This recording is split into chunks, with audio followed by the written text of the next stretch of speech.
Welcome, Sabbath. Welcome, rest.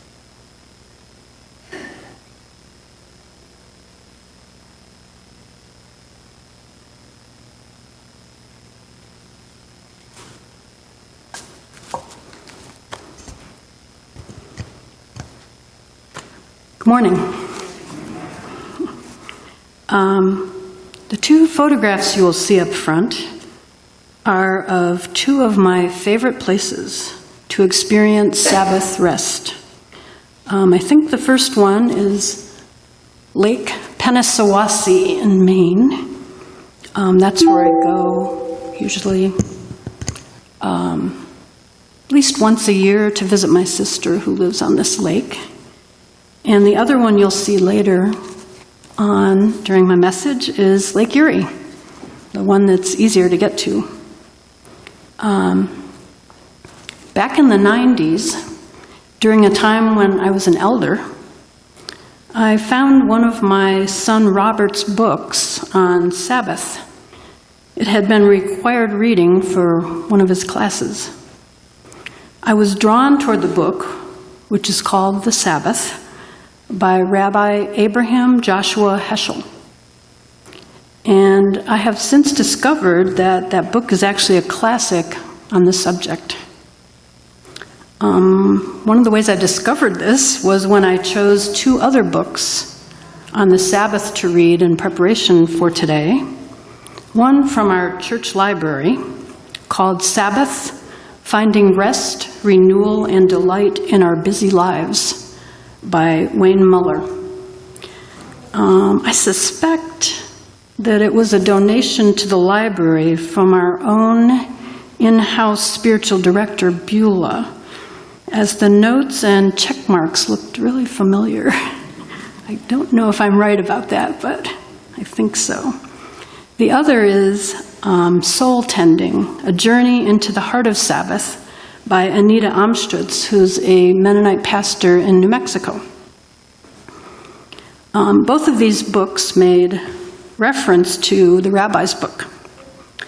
Because this book had a profound impact on me back in the 90s, well, I decided that I would do a devotion using the book for an elder team meeting. Remember, this is back in the 90s. Well, after I shared this devotion, Ralph gave me a copy of an article he read in Parade magazine on the Sabbath, entitled Change Your Life, Take a Day of Rest by Naomi Levy. She's a former rabbi. Now, we all know that Parade magazine is not known for its deep spiritual content, but it was an interesting article. The reason I saved this article, though, was not because it was so interesting, but because Ralph had written a nice little note saying that he thought this article went well with my devotional and thought that the topic would make a good series of sermons sometime. By the way, Ralph was actually the person that encouraged me to give my first sermon. I think it was probably back in the 90s. So I tucked this away in my file cabinet. And when I was contacted about taking a Sunday while Jacob was on sabbatical, I thought and prayed about a subject before agreeing. I did not remember this. I initially chose a favorite passage from 1 Corinthians and thought I likely had enough on it to share. But a while after having agreed to this, I came upon this article and decided to change directions to a focus on Sabbath. It seemed like a very timely subject, with Jacob returning in a few weeks from his sabbatical. I inquired if Robert still had the book in his possession. And being his father's son, he did. Today I will attempt to share the message from this book, the two others that I read, the Bible, my own personal experience, as well as my professional experience. So here is where I share a disclaimer. I am not an expert on the Sabbath or theologically trained in the Bible. I'm not even an expert on rest. In fact, I intentionally am involved in our annual prayer retreat because I know I need more time apart. What I am more of an expert on is myself, although I am continually reminded of how clueless I can be sometimes. So I'm going to start on a topic that may not seem related, but bear with me. I have always had a wandering mind. I suspect all of us do, though each of our minds tend to wander about different things. Well, my thinker up here likes to wonder about time. He likes to try to make sense of time. My thinker questions why waiting for 5 minutes for the bell to ring at the end of the day in 5th grade seemed to take forever. I remember looking at the clock some days in school like, 10 times waiting for that 5 minutes to pass. It went like a turtle's pace. And how now, at 65, I keep wondering where the time went. As it passes more like the hair. I figured that it had something to do with proportions of time. So I'd like you to watch this video and see what you think. And I hope that all of you who are able will participate. I don't know if I'll be in the way. We'll see if it'll come.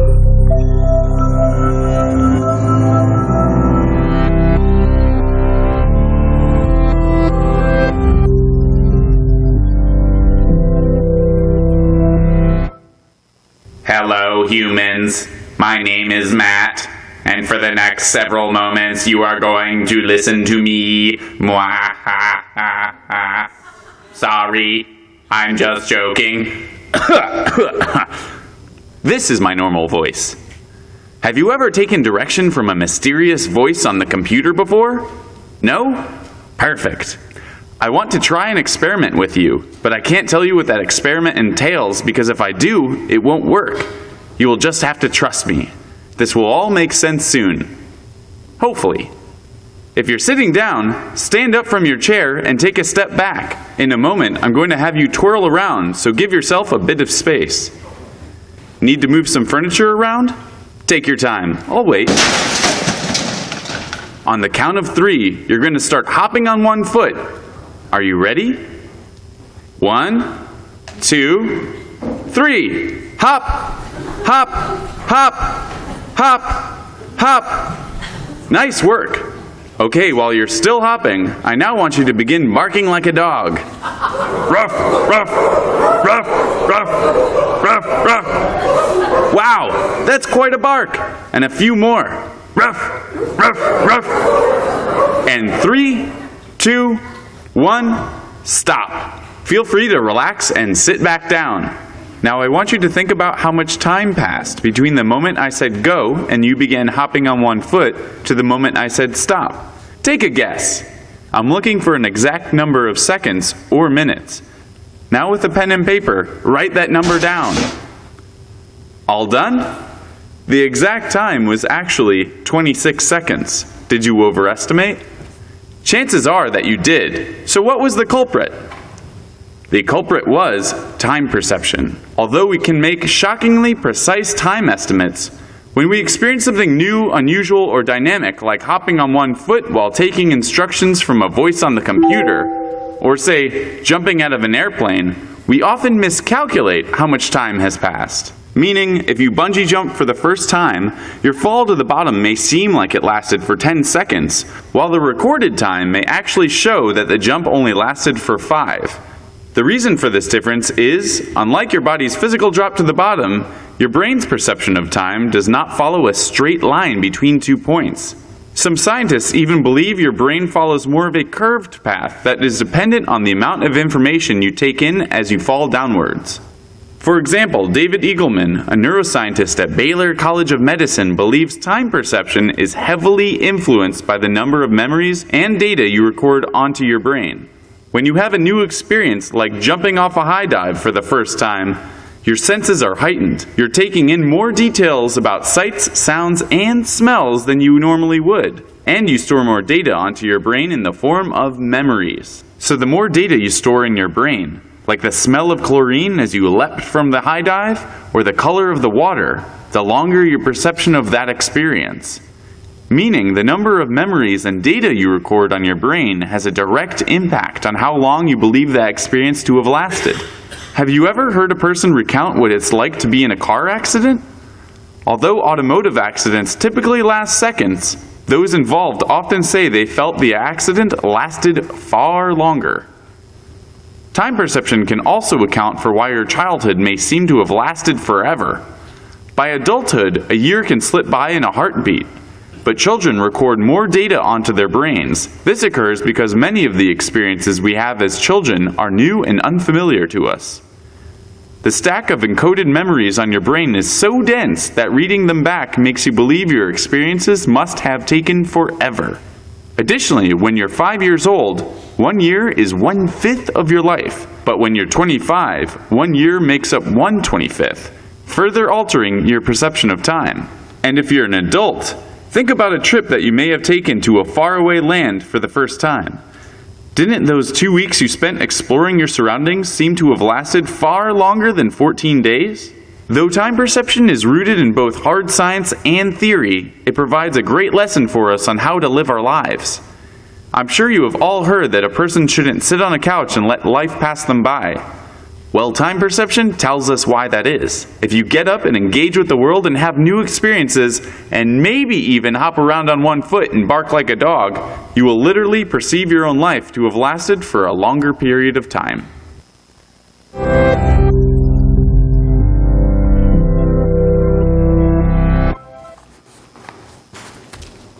So, did most of you perceive it as having taken longer than 26 seconds? No? Some yes and some no. Well, we are stuck in time down here on Earth. Just so you know, there are 86,400 seconds, 1,440 minutes, and 24 hours in each day. And there are 31,536,000 seconds, 525,600 minutes, and 8,760 hours in most years. I said most years because I know there's one that doesn't match up. And in this country, and in Western culture in general, you are taught to make use of every single one of them. Creation is described in time. Genesis described the world as having been created in 6 days. Genesis 2:1 and 2 says that thus the heavens and earth were completed in all their vast array. By the 7th day, God had finished the work he had been doing. So on the 7th day, he rested from all his work. And God blessed the 7th day and made it holy, because on it he rested from all the work of creating that he had done. According to Rabbi Heschel, the word holy is used for the first time in Genesis in reference to the 7th day. Each of the other days, when he finished, he called them good. Heschel believes that in calling the 7th day holy, God was creating a sanctuary of time. Heschel would say that for 6 days, we live under the tyranny of time, of things, and of work. But on the 7th day, we try to become attuned to the holiness in time. he would say it is actually a small experience of timelessness, eternity.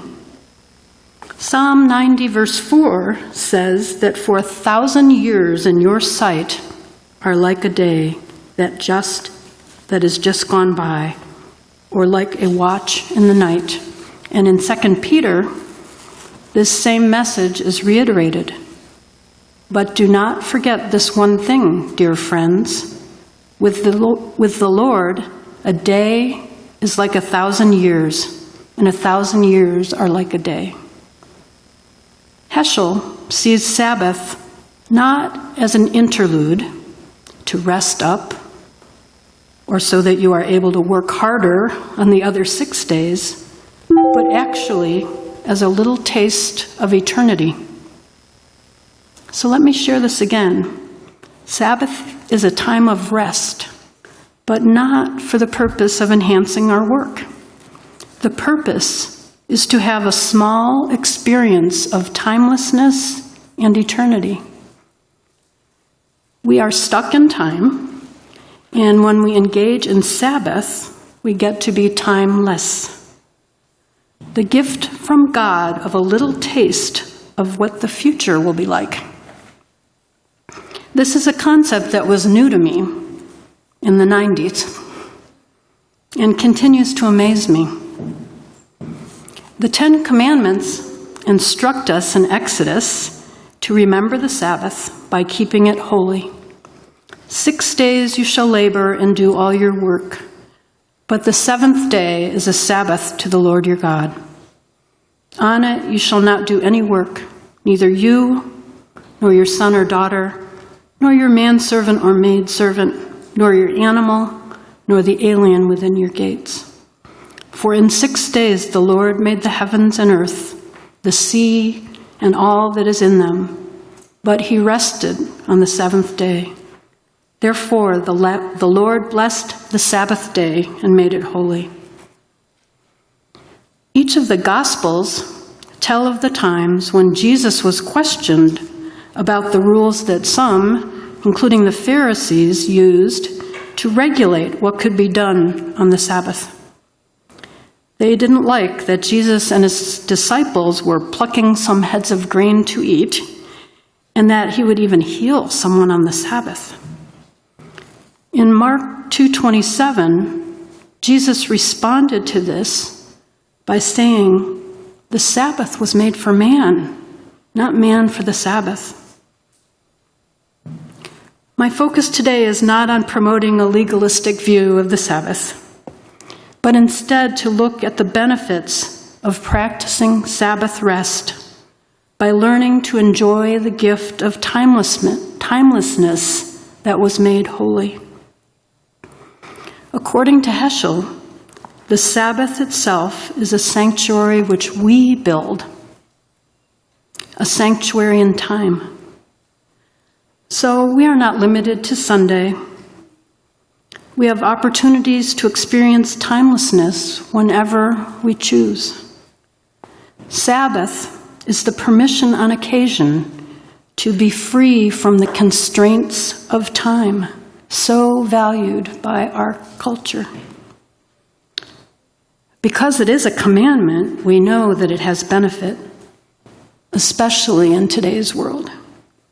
Ceasing from work and to-do lists and schedules is not easy in our culture. Our culture has many sayings about time that make it clear how we view it. Let's start with a few from Benjamin Franklin.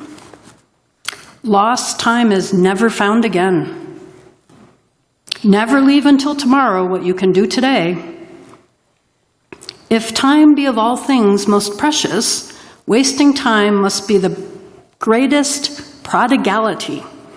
Time is money. And how about these familiar quotes tied to our culture? Use time wisely. Live by the clock. Time flies. A stitch in time saves 9. You know what? Even Dr. Seuss gets into the timing thing. how did it get so late so soon? Do any of these sound familiar?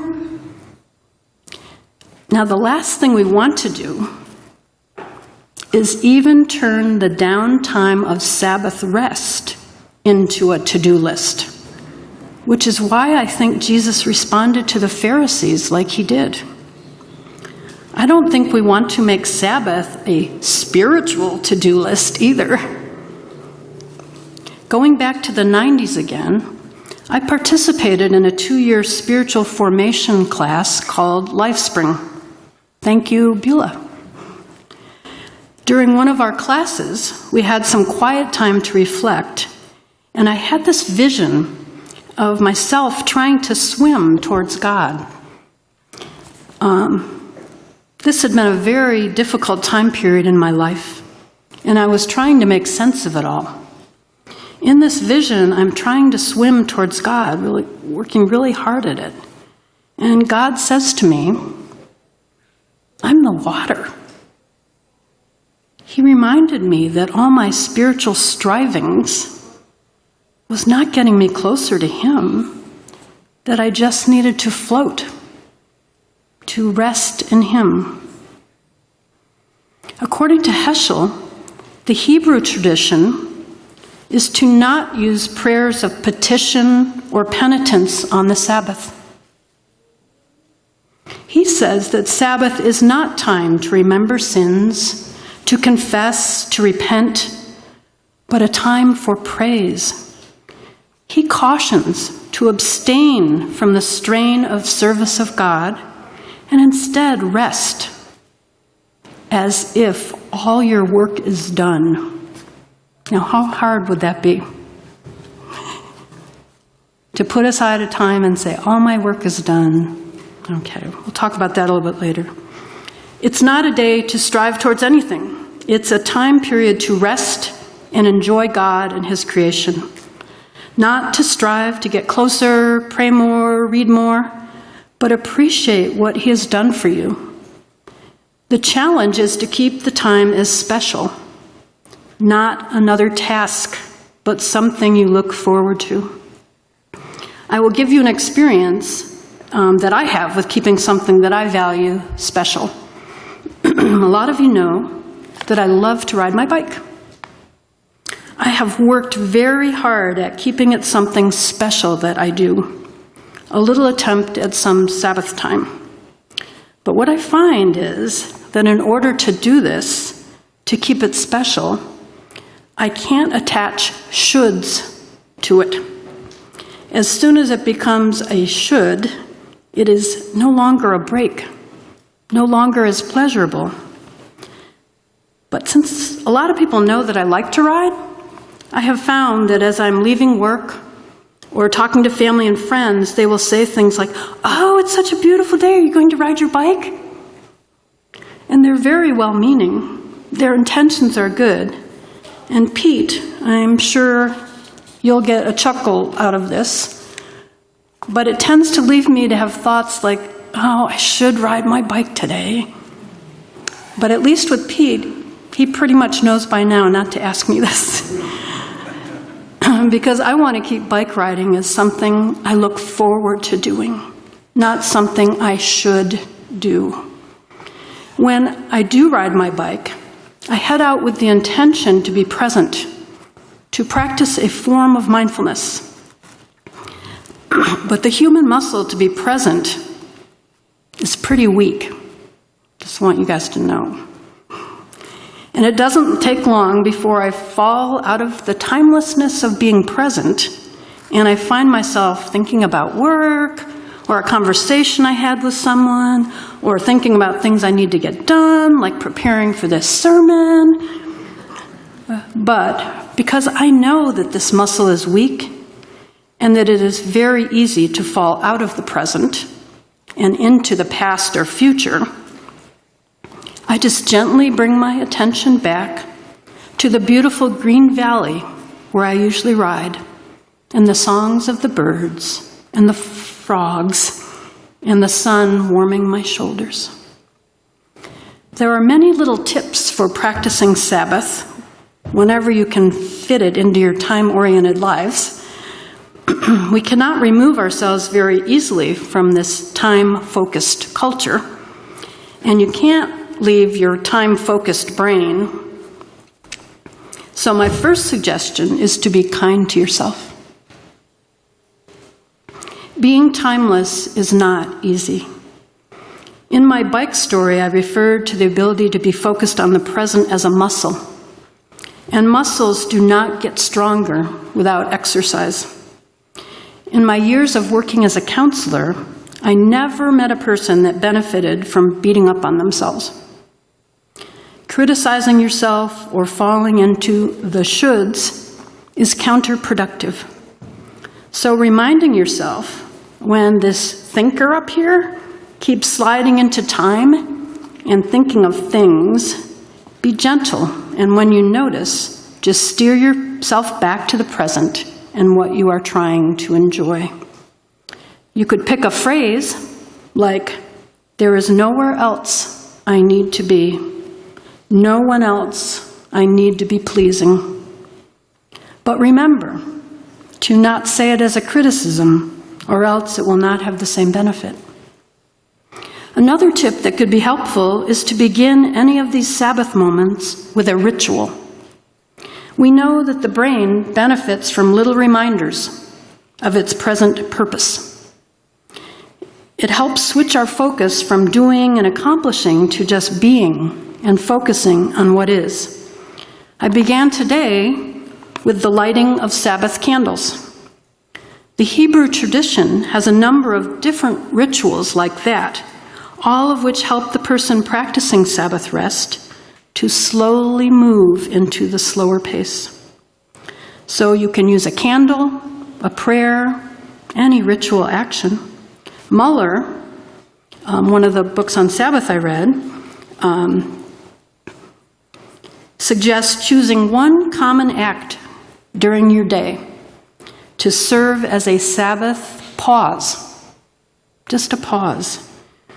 Anything that happens regularly, like a stoplight while you're driving, or touching a doorknob, the ring of the phone, things that happen throughout your day, whenever they happen, to just take a pause and take 3 silent, mindful breaths and then go about your day. These can actually become practices which you incorporate into your daily life, little reminders that God is there. When I am going for a ride on my bike, the preparation of getting my helmet, filling my water bottle, checking my tires, all of these ready my brain for the transition to downtime. Sometimes having a certain activity or a certain time can also be a reminder to the brain that you are transitioning into a different mode. I'd like you to listen to this story about Eugene Peterson from Muller's book, and how Peterson and his wife would begin their Sabbath time, and notice the rituals that they use. When Eugene Peterson served as pastor of a church in Maryland, he took his Sabbath on Monday. He and his wife regularly packed lunches and binoculars into their backpacks and drove a short way to a trailhead that meandered along a river or into the mountains. Before they began the hike, they would read a psalm and then pray. After that, they hiked in complete silence for the next 2 or 3 hours until they stopped for lunch. "We walk leisurely," he writes, "emptying ourselves, opening ourselves to what is there. Fern shapes, flower fragrances, bird song, granite outcroppings, oaks and sycamores, rain, snow, sleet, wind." When it was time for lunch, they broke the silence with a prayer of blessing for the food, the river, and the forest. Then, free to talk, they shared their bird sightings, observations, feelings, and thoughts. I'd also like to, while I have this book open, share another little story that he included in here. And it's about a a tribe in South America. The story is told of a South American tribe that went on a long march, day after day. All of a sudden, they would stop walking, sit down to rest for a while, and then make camp for a couple of days before going any further.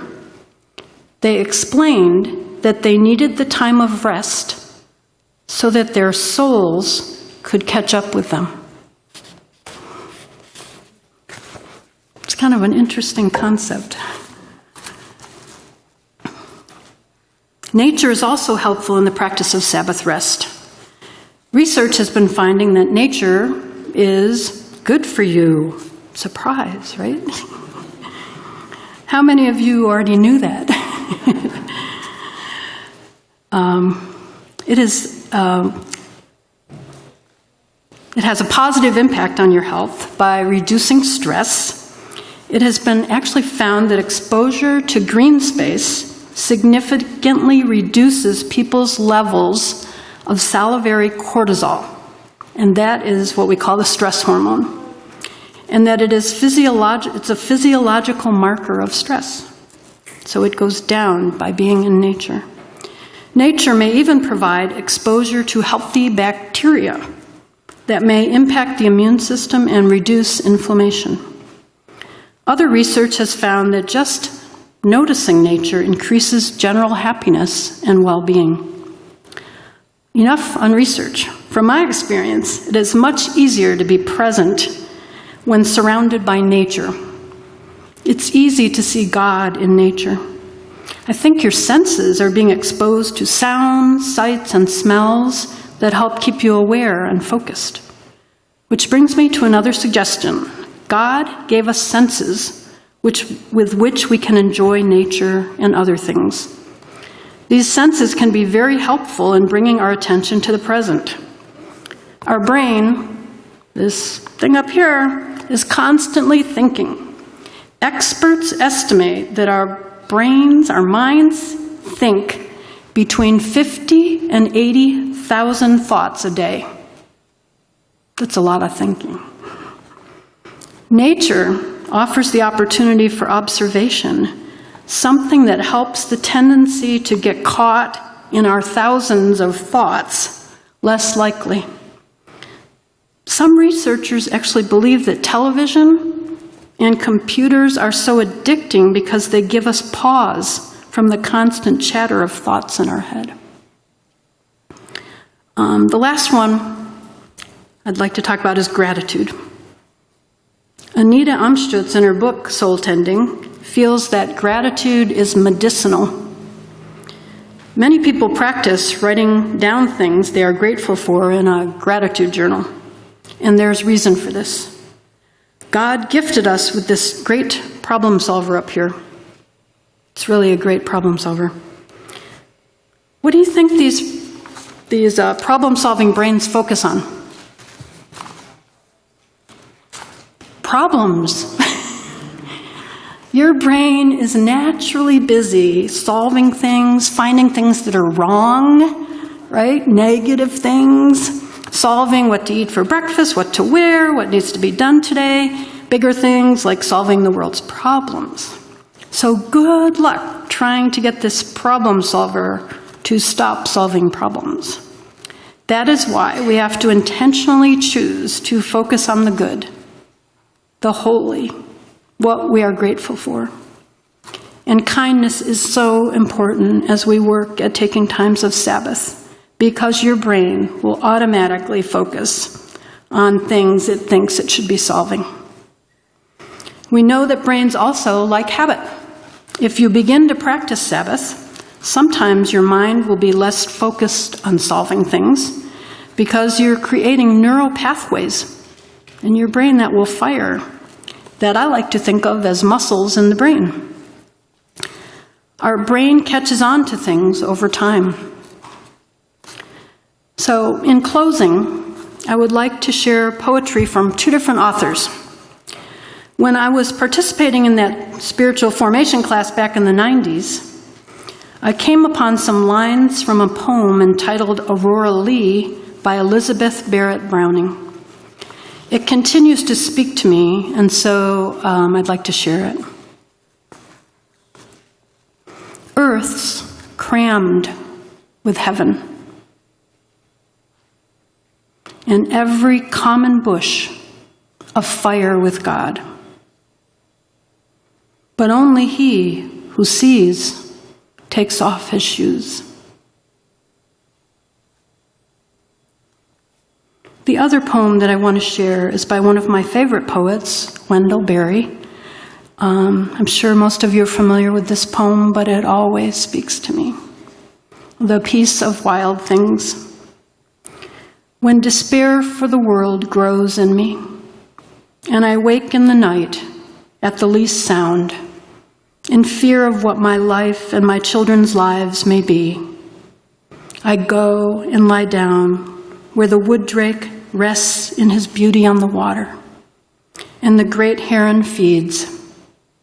I come into the presence of still water, and I feel above me the day-blind stars waiting for their light. For a time, I rest in the grace of the world and am free. So as we go back to our lives and our world filled with schedules and lists and expectations, let's remember that there are moments of Sabbath rest just waiting to be taken, and that God has given us the opportunity to have moments of timelessness, little hints of what eternity will be like. Time to let our souls catch up with us. As Jacob returns from his sabbatical, let's be more focused when we speak with him on whether he got periods of Sabbath rest rather than on what he accomplished. So let's pray.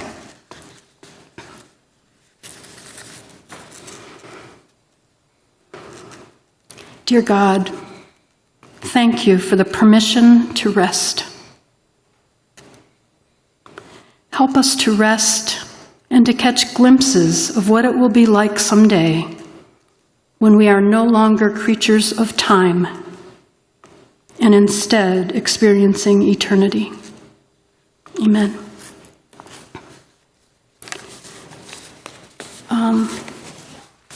I will leave the books and this article up front for anyone that wants to take a peek at them.